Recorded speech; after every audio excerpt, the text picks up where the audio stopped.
All right, you're in Rome, 107 AD. You're standing in a stone corridor beneath the Colosseum, and you already know the rule. When someone wins up there, someone loses down here. You didn't ask for this. You didn't choose it. And Rome doesn't care. You're Cassia now. A Greek captive, 17, sold 6 months ago when your father couldn't pay his debts. The iron collar around your neck has rubbed your skin raw. You stopped noticing the pain weeks ago. Above you, 50,000 Romans are screaming for a man named Titus Aelius. Their champion, their hero. Down here, you hear every roar through the stone like thunder that never stops. You try not to listen, but the crowd always drags you back. Here's something they don't tell you in school. When the cheering peaks, when the crowd chants a name, the sorting begins down here. Women get counted, priced, lined up, and right now a guard is walking toward you. He grabs your collar. Not gentle, not cruel, just ownership. The champion won, he says. Time to make yourself useful. You don't ask what that means. You already know. This is Rome. And tonight, you're the reward for killing. A guard kicks your ankle. Not hard. Just enough to say, move. You move. You always move now. Let me explain this part so you don't get lost. Rome had a system. Unwritten, but everyone followed it. Spoils belonged to the victor. Weapons, coins, people. Yes, people. Conquered women were processed the same way as stolen grain. The state didn't hide it. The state wrote it down. They drag you down a corridor. Torches spit smoke. The walls sweat from the heat of 50,000 bodies above. You don't walk so much as stumble. The chain between your wrists wasn't made for moving, just for control. You're pushed into a holding chamber. A few other women are already inside. Some older, some younger. Some are trying to look strong. Some are already breaking. You don't blame any of them. You barely know which one you are yet. A man in a red-trimmed tunic steps in. Rank higher. Smile colder. He looks each woman over with the same expression Roman merchants give wine jars at market. Then he stops at you. He taps your chin up with one finger. Not gentle, not cruel. Just testing. Greek? He asks. You barely breathe when you answer. Yes. He writes something on his tablet. You don't get to ask what. Here's something they don't teach in school. Greek captives sold high. Rome considered your people educated, refined, easier to train. Buyers liked that. It meant you learned faster what was expected. Yeah. Your value to Rome is how quickly you stop resisting. From above, the arena roars again. A wave of so loud dust shakes from the ceiling.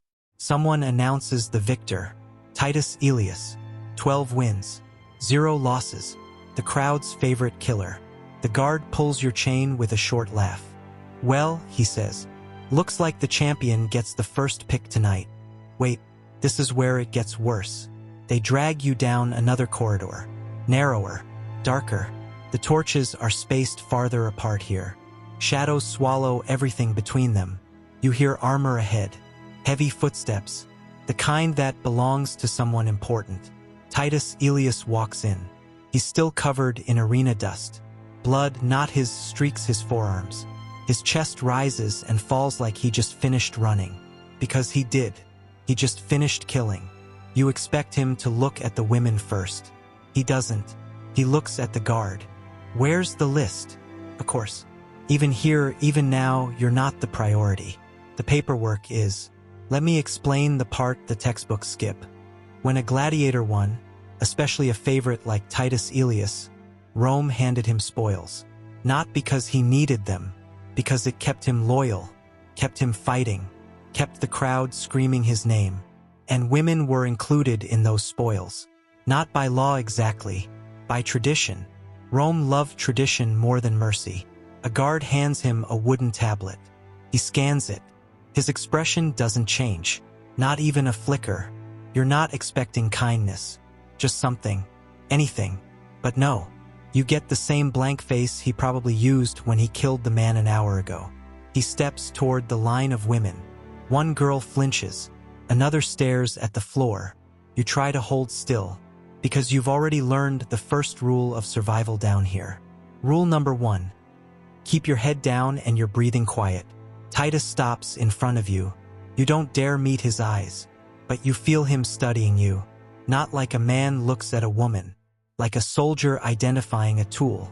The guard says, Greek, educated. Don't fight back. You hate how fast that summary shrinks your whole life. 9 words. That's all you're worth down here. Titus gives a short nod. Not approval, just acknowledgement. This one, he says, and here's the twist you're not going to like. A gladiator choosing you isn't a rescue. It isn't preference. It's ownership. For the next 12 hours, you belong to him. Completely. Whatever he wants. However he wants it. The guard unlocks your wrist chain and hands the lead to Titus like passing a dog leash. You follow. Not because you want to, because refusing is faster than dying, and dying is still an option Rome keeps on the table. Quick thing. If you're deep in this, hit like and subscribe so you don't miss what comes next. Now back to you. Back to the tunnels. Back to the night you'll never forget. Titus doesn't talk while he walks. His grip on your chain is firm. Not cruel. Not gentle. Just absolute. The gladiator barracks smell like sweat and old blood. Men's voices echo from somewhere deeper. Laughter. The kind that knows no one will ever punish it. Your stomach drops. He leads you into a cell. Small. Stone walls. A straw pallet on the floor. One oil lamp that barely cuts the dark. He closes the door. The sound is final. Let me explain something ugly but real. In 107 AD, a woman in chains wasn't a person. She was an asset. You don't get called girl. You get called it. And here's where it gets worse. There are no rules for what happens next. No limits. No oversight. Whatever Titus wants, Rome has already approved by handing you over. He sets down his sword, removes his armor, slowly, like he has all the time in the world. Because he does. You stand near the wall, making yourself small, making yourself invisible.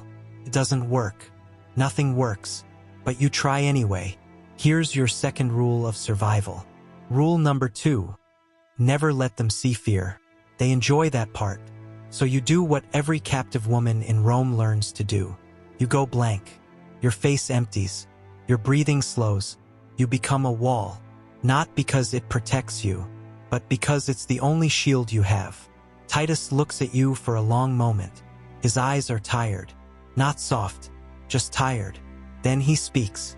First words he said directly to you. Stand there. You stand. Near the wall. Exactly where he pointed. And here's the part that breaks you. He doesn't touch you. Not yet. He makes you wait. Standing. For hours. That's the game. Some gladiators want pain. Some want fear. Titus wants control. He wants you to know that every second of peace is a gift he can take back. You stand until your legs shake. Until your back screams. Until you're not sure if you're awake or dreaming. He watches. Sometimes. Other times he just sits there, sharpening his blade, like you're not even in the room. That's worse. Being ignored is worse. Because at least when they look at you, you know what's coming. The oil lamp flickers. Somewhere in the barracks, a man screams in his sleep. Nightmares. This whole place is built from them. And you just keep standing. Waiting. Not knowing. Dawn comes gray and cold. You've been standing for 6 hours. Your legs stopped shaking around hour 4. Now they're just numb. Titus hasn't slept either. He's been sitting there all night. Watching. Waiting. Playing whatever game gladiators play with their prizes. Then he speaks. You can go. That's it. 2 words. No explanation. No reason. A guard bangs on the cell door. Time's up. Titus doesn't look at you. Not once. You're just dismissed. Like clearing dishes after a meal. And here's the twist that destroys you. You wanted it to be over. You prepared yourself for the worst. You built walls inside your mind to survive whatever was coming. And instead, you got nothing. Nothing is worse. Because now you have to do it again tomorrow. And the next night. And the night after that. Never knowing which version of Titus will be waiting. Some nights he'll make you stand. Some nights he won't. Some nights will be worse. Much worse. But you'll never know which night is which. That's the point. That's Rome.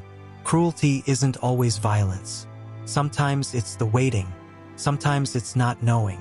Sometimes it's standing in a dark cell for 6 hours, legs shaking, wondering if this breath will be your last normal breath. The guard grabs your chain, yanks you to your feet. Back to the pens, he says.